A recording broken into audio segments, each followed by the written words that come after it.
Allahu Allahu Allahu Allah Allahu Allahu Allahu Allah Allahu Allahu Allahu Allah betul menjadi puasa yang benar dan sebagaimana Rasulullah SAW bersabda, genapnya dengan genapnya bulan Sya'ban dalam kita wajib puasa Ramadan. Bagi orang yang melihat hilal meskipun dia orang yang fasik, maka bagi ditetapkannya ru'yat oleh saksi yang adil.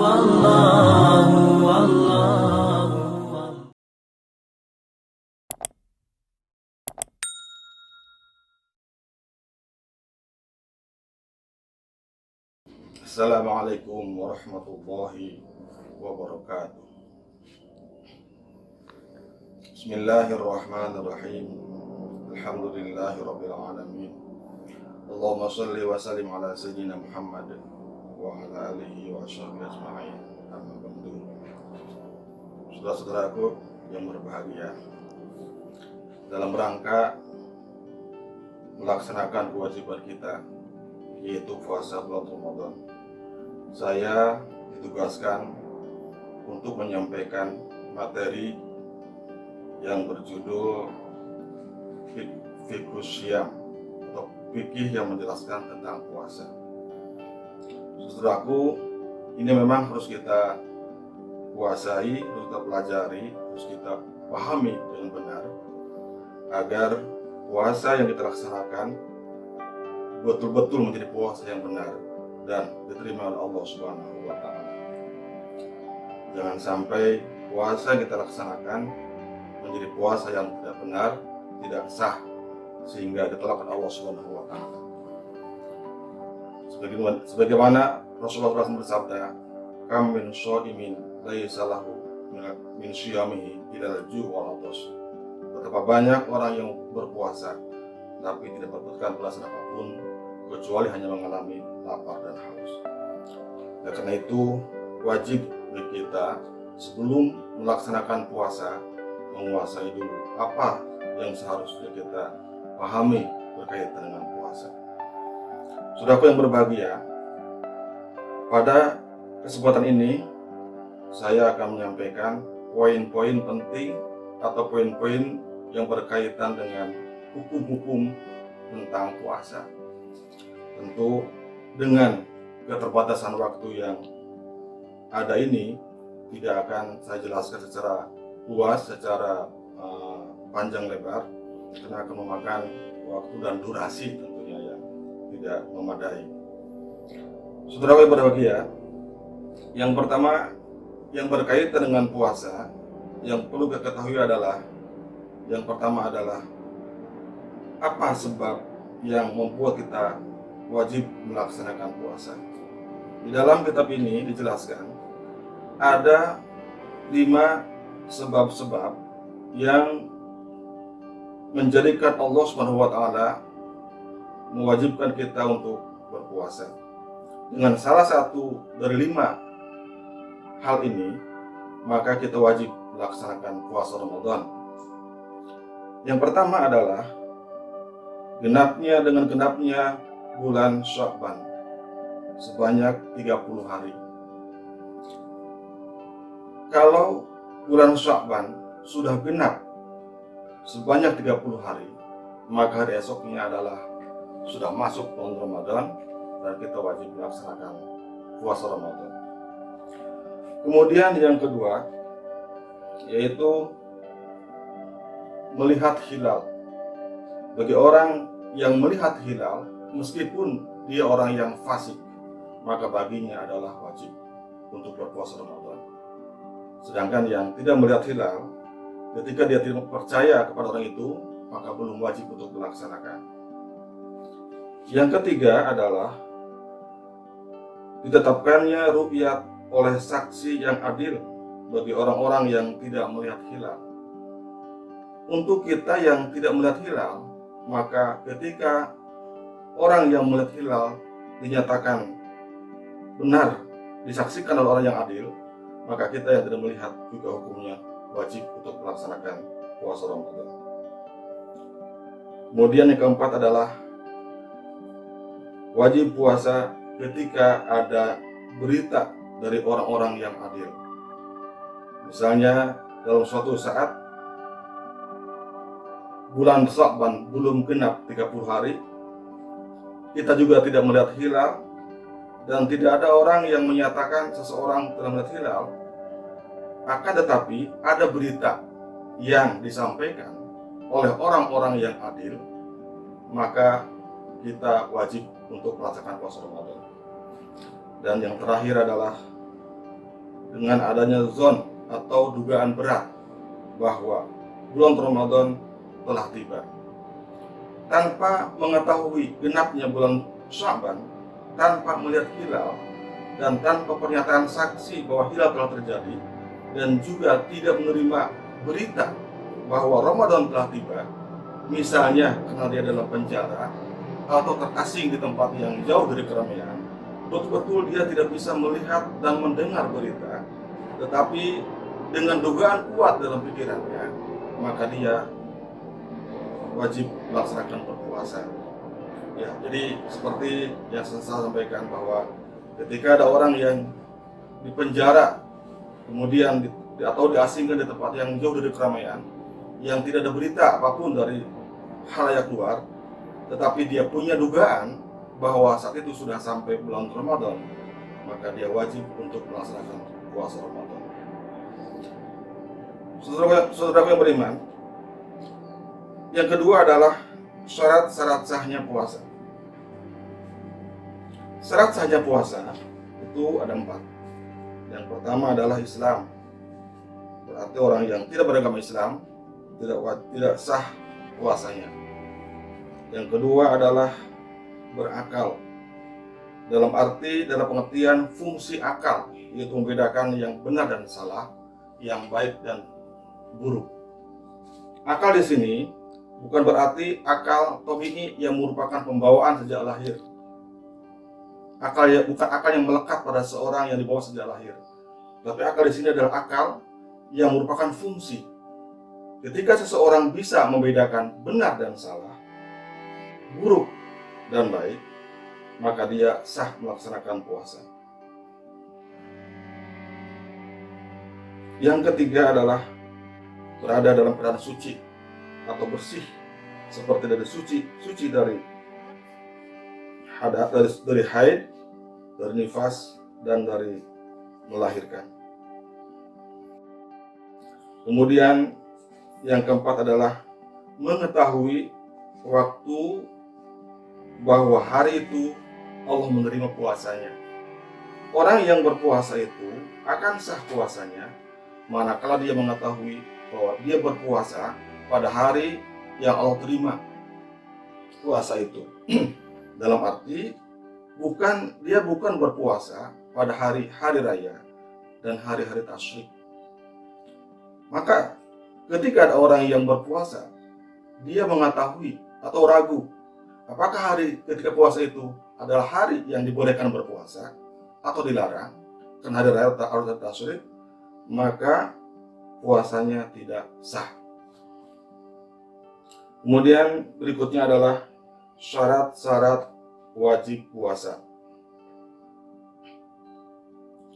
Ada 5 syarat agar ada 5 hal yang menyebabkan seorang itu wajib berpuasa. Ketika 5 hal ini terkumpul pada seorang, maka dia wajib berpuasa.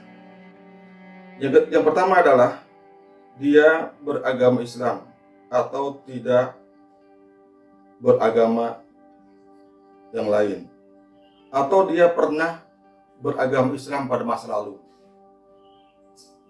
Oleh karena itu, ketika ada orang yang murtad atau keluar dari Islam, maka pada masa dia tidak muslim, tetap dia terkena khitab melaksanakan puasa. Oleh karena itu, kalau dia kembali kepada Islam, maka dia wajib untuk mengganti puasanya sebanyak yang dia tinggalkan, atau sebanyak bulan yang dia tinggalkan. Yang kedua, mukallaf, yaitu akil dan balik, berakal dan telah balik. Kemudian yang ketiga adalah mampu atau punya kekuatan untuk melaksanakan puasa. Orang yang wajib berpuasa adalah orang yang mampu berpuasa, orang yang kuat berpuasa. Tetapi kemampuan dan kekuatan ini tentu ada batas-batasnya dengan uzur syara. Hanya orang yang tidak mampu karena sakit atau karena sudah tua renta, itulah ketidakmampuan yang menyebabkan seseorang tidak wajib berpuasa.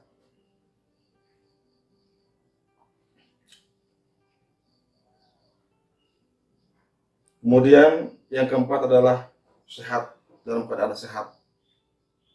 Orang yang tidak sehat karena sakit, maka dia tidak wajib melaksanakan puasa, gugur kewajibannya. Dalam fikih dijelaskan bagaimana orang berbuka ketika dia sakit, maka itu tergantung kepada keadaan sakitnya. Kalau sakitnya ketika dia berpuasa akan mengancam jiwanya atau mengancam nyawanya, madarat yang luar biasa, menyebabkan kematian, maka wajib baginya untuk berpuasa. Kalau dia paksakan berpuasa, maka orang itu termasuk orang yang maksiat, puasa yang berbentuk perbuatan maksiat. Kemudian yang kedua berpendapat bahwa orang yang bisa berpuasa namun memaksakan dan tidak mengancam ruhnya, tidak mengancam nyawanya, maka baginya adalah mubah atau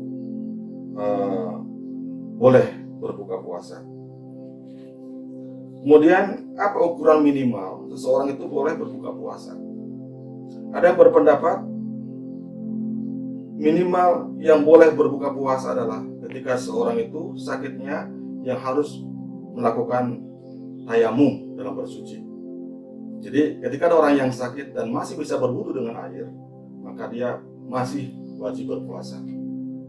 Tapi ketika dia sakit dan sakitnya mengharuskan dia tayamum ketika bersuci, maka dia boleh untuk berbuka puasa. Tapi ada pendapat yang lain mengatakan, pendapat yang longgar, bahwa seseorang itu boleh buka puasa, boleh tidak puasa, atau tidak wajib berpuasa ketika bulan Ramadan ketika dia sakit, apapun bentuk sakitnya, seminimal apapun.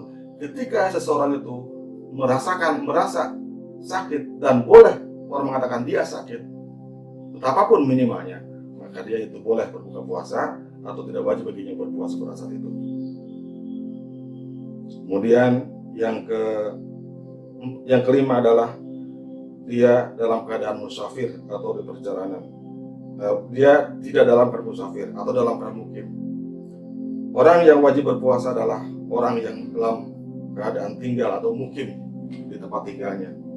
Jadi ketika orang yang dalam keadaan musafir atau dalam perjalanan, maka dia tidak wajib berpuasa atau boleh berbuka puasa apabila perjalanannya itu membuat dia madarat atau membuat dia kepayahan dalam perjalanannya. Hadirin kaum muslimin rahimakumullah. Tetapi untuk nomor 4 dan nomor 5, orang yang sehat dan orang yang musafir, meskipun dia boleh berbuka puasa, namun setiap malamnya dia harus berniat.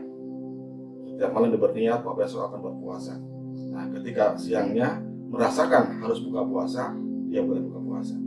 Jadi meskipun seseorang itu dibolehkan tidak puasa atau tidak wajib berpuasa, baik karena sakit maupun karena dalam perjalanan, bukan berarti dia niat untuk tidak berpuasa. Niat puasa tetap harus, tapi siangnya, paginya tergantung keadaan. Untuk catatan, bagi orang yang musafir, mudim musafar, orang yang terus-menerus dalam perjalanan, maka ada ulama berpendapat bagi dia tidak boleh berbuka puasa, tetap wajib puasa. Jika seorang yang berprofesi dan profesinya itu mengharuskan dia untuk terus-menerus musafir, tidak ada jeda, tidak ada hentinya, terus-menerus musafir dalam perjalanan, maka baginya tidak berlaku rukhsah atau keringanan untuk berbuka puasa. Karena bagi dia kalau tidak berpuasa berarti akan menghilangkan kewajiban berpuasa. Hadirin rahimakumullah. Kemudian yang keempat adalah yang saya jelaskan rukun-rukun puasa. Ada 3 rukun puasa. Yang pertama adalah niat di setiap malam. Puasa Ramadan sah apabila kita niat setiap malam. Bagaimana kalau niat itu sekaligus di malam yang pertama? Ulama berpendapat, ada yang berpendapat itu tidak cukup. Jadi puasa itu niatnya harian. Setiap malam kita berpuasa, niat berpuasa untuk hari esok. Akan tetapi ada baiknya dianjurkan ketika awal Ramadan kita berpuasa untuk sebulan dan setiap malamnya kita melakukan niat. Dan awal Ramadan kita niat berpuasa untuk 1 bulan dan setiap malamnya kita niat untuk puasa hari esok. Bagaimana niat itu? Niat itu adalah cukup dalam hati. Dalam hati kita niat, aku besok puasa Ramadan. Aku besok puasa Ramadan. Itu sudah cukup. Jadi sah meskipun niat tidak diucapkan. Nah, ketika seorang misalnya ketika dia melakukan sahur, kemudian di situ dia sudah ada motivasi, ada niat, ada azam dalam hati bahwa sahurnya adalah untuk puasa Ramadan, itu sudah cukup. Jadi meskipun dia sudah setelah itu tidak mengucapkan niat nawaitu misalnya, maka bukan berarti dia tidak berniat untuk puasa Ramadan. Kemudian yang kedua adalah menghindari hal-hal yang membatalkan puasa. Dan yang ketiga, rukun puasa adalah orang yang berpuasa. Hadirin kaum muslimin rahimakumullah. Kemudian berikutnya adalah hal-hal yang membatalkan puasa. Apa saja yang bisa menyebabkan puasa kita batal atau rusak? Yang pertama adalah murtad, yaitu keluar dari Islam. Yang kedua adalah haid, nifas, dan melahirkan. Yang ketiga adalah gila. Kalau seorang gila itu menyebabkan puasanya batal. Yang keempat adalah pingsan. Dan yang kelima adalah mabuk atau muntah dengan sengaja. Mabuk dengan sengaja atau muntah dengan sengaja itu menyebabkan puasanya batal. Lain kalau mabuk atau muntah yang tidak sengaja karena misalnya mau perjalanan atau karena apa itu tidak membuat puasanya menjadi batal. Yang keenam yang saya akan sampaikan adalah macam-macam buka puasa. Yang pertama adalah ada orang yang sedang berpuasa, kemudian dia wajib membatalkan puasanya, wajib berbuka puasa, yaitu orang yang haid dan nifas. Seorang perempuan yang haid, tiba-tiba haid, padahal dia puasa, sudah niat, sudah sahur, kemudian dia tiba-tiba siangnya haid atau melahirkan, maka baginya wajib untuk berbuka dan haram dia hukumnya melanjutkan puasa. Yang kedua adalah buka atau membatalkan puasa yang jaiz atau boleh, yaitu orang yang musafir ketika mendapatkan kesulitan atau kepayahan dalam perjalanannya.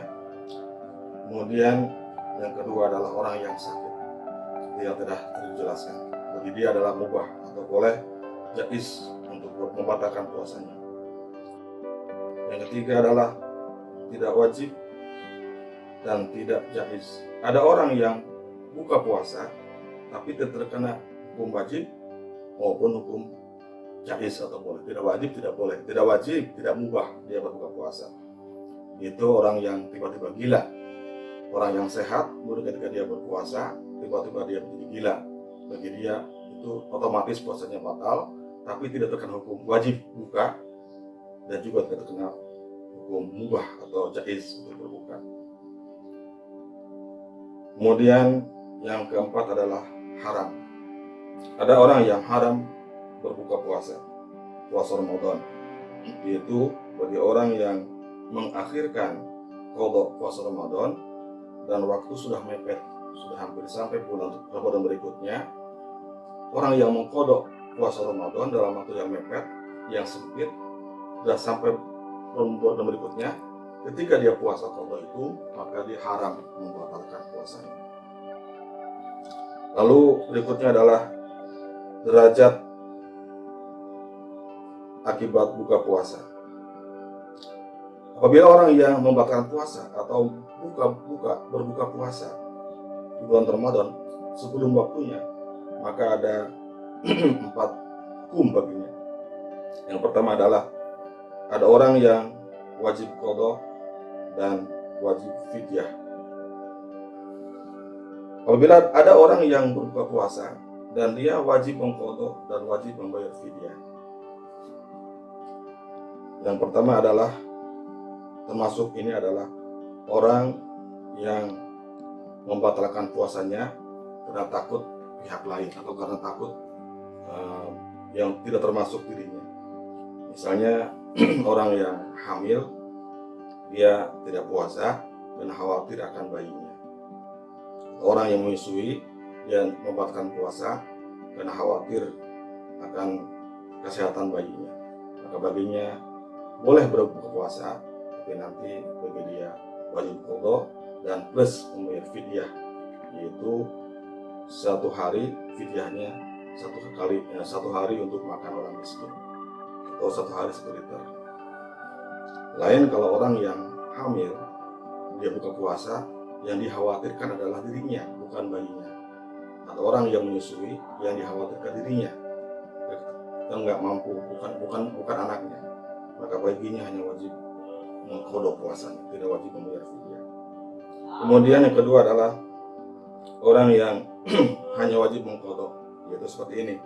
Seperti yang barusan, seorang perempuan yang membatalkan puasa karena khawatir terhadap dirinya, atau orang yang menyusui khawatir dirinya, atau orang yang musafir, atau orang yang sakit membatalkan puasa, bagi mereka hanya wajib untuk mengqada. Kemudian yang ketiga adalah orang yang membatalkan puasa, orang yang tidak berpuasa atau orang yang membatalkan puasa dan hanya wajib membayar fidyah saja, tapi tidak wajib qada. Tidak wajib qada puasa, yaitu orang yang sudah manula, orang yang sudah tua renta, sudah tidak mampu berpuasa. Orang yang sudah tua banget kemudian tidak mampu berpuasa, maka baginya hanya wajib membayar fidyah, tidak harus membayar qada. Yang terakhir adalah orang yang tidak wajib membayar fidyah juga tidak wajib mengqada. Ada orang yang tidak puasa, mengqada enggak wajib, fidyah pun enggak wajib. Itu orang gila. Jadi kalau kita nggak mau puasa dan nggak mau qada, nggak mau bayar fidyah, jadilah orang gila. Nauzubillahimin dzalik. Terus rekan yang berbahagia, kemudian berikutnya adalah macam-macam qada. Orang yang membatalkan puasa, maka cara membayar qadanya itu, cara mengqada puasanya itu ada 2 macam. Yang pertama, ada orang yang berpuasa, ada orang yang batal puasa, membatalkan puasa, kemudian baginya wajib qada dan membayar kifarat uzma, kifarat berat, yaitu apabila ada orang yang melakukan hubungan badan suami istri di siang hari, maka baginya di samping bayar qada juga harus bayar kifarat. Qada dalam 1 hari dia nggak berpuasa harus diqada sebanyak 2 bulan berturut-turut atau 60 hari berturut-turut.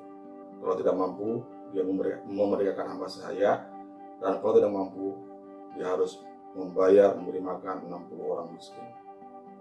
Yang kedua, ada orang yang wajib qada disertai dengan imsak. Yang pertama adalah orang yang sengaja berbuka tanpa sebab yang dibolehkan oleh syara. Misalnya ada orang yang nyemen, orang yang buka puasa, makan atau minum meskipun sedikit. Setelah dia batal, dia harus imsak, menahan untuk tidak makan sampai waktunya buka puasa. Yang kedua orang yang batal puasa dan harus imsak, menahan untuk tidak makan dan tidak minum sampai waktunya buka, adalah apabila ada orang yang tidak melakukan niat di malam hari. Kalau ada orang yang berpuasa Ramadan, kemudian dia tidak niat di malam hari, maka baginya puasanya batal, tidak sah, akan tetapi dia harus imsak, tidak boleh makan. Jadi jangan sampai ada orang yang malamnya tidak niat, kemudian dia mengatakan tanggung dan niat besoknya makan dan minum seperti itu. Orang-orang yang nggak puasa itu nggak boleh. Wajib qada dan wajib imsak. Kemudian yang ketiga adalah orang yang sahur dan ternyata kesiangan. Ada orang yang mengira dia masih boleh sahur, tetapi ternyata waktunya sudah siang, sudah subuh misalnya. Itu dia puasanya batal, wajib qada dan wajib imsak, menahan untuk tidak makan dan minum sampai maghrib. Kemudian yang keempat adalah orang yang buka dan ternyata belum waktunya, misalnya belum waktu maghrib. Yang kelima, orang yang memasuki tanggal 30 bulan Sya'ban, kemudian dia mengira masih tanggal 30 Sya'ban, lalu tidak puasa, dan ternyata ada berita bahwa hari itu sudah bulan puasa, sudah bulan Ramadan. Maka wajib baginya untuk menahan, mengqada hari itu, dan dia setelah tahu bahwa itu hari sudah masuk Ramadan, baginya wajib imsak.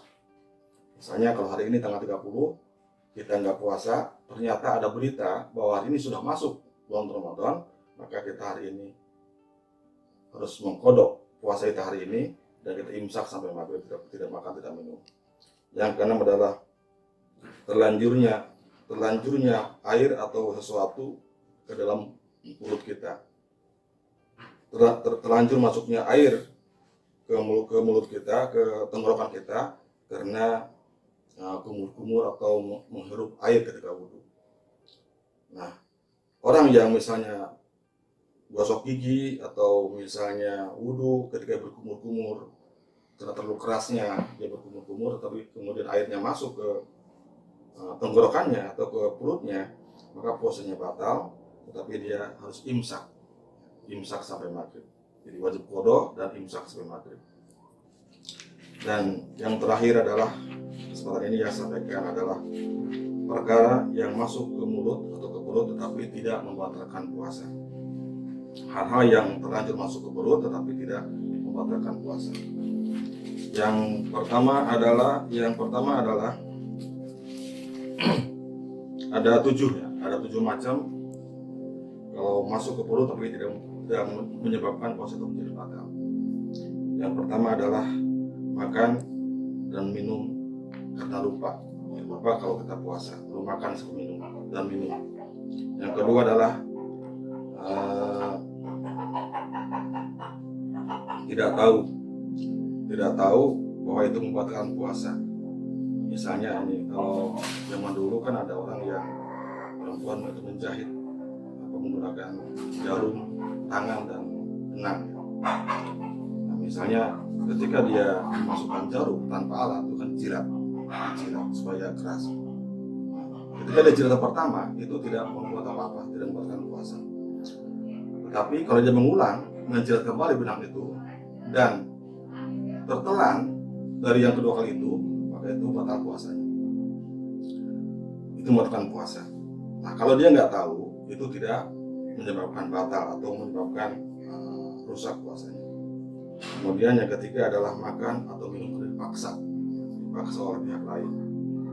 Lalu yang keempat adalah menelan ludah, dahak, atau ada bekas-bekas minuman atau makanan yang masih tersisa di tenggorokan atau di tenggorokan kita. Misalnya kalau kita di akhir makan sahur, kemudian minum kopi atau susu atau minuman yang ada rasanya, misalnya sirup atau apa saja yang ada rasanya. Nah, setelah kita berkumpul bersih sampai misalnya sholat subuh masih ada sisa, maka sampai siang masih ada sisa bekas kopi atau bekas air minum di dalam tenggorokan kita dan sulit untuk dikeluarkan sehingga masuk perut kita, itu tidak membatalkan puasa. Kemudian yang kelima adalah masuknya ke mulut kita debu di jalanan. Yang keenam, debu dalam pengayakan abu atau debu atau tepung ketika dalam pengayakan tepung, ya. Proses pengayakan tepung atau yang sejenisnya, ketika kita terjadi proses pengayakan atau penyutiran tepung atau apa saja, lalu masuk debunya, itu tidak membatalkan puasa. Dan yang terakhir adalah sesuatu yang masuk ke perut kita dan tidak membatalkan puasa. Misalnya ada lalat yang sedang terbang atau nyamuk terbang lalu masuk ke mulut kita dan masuk ke perut kita, itu tidak membatalkan puasa. Hadirin anak-anakku sekalian yang Bapak banggakan, kiranya itu saja yang dapat saya sampaikan. Karena keterbatasan waktu, mohon maaf atas segala kekurangannya. Terima kasih atas segala perhatiannya. Assalamualaikum warahmatullahi wabarakatuh.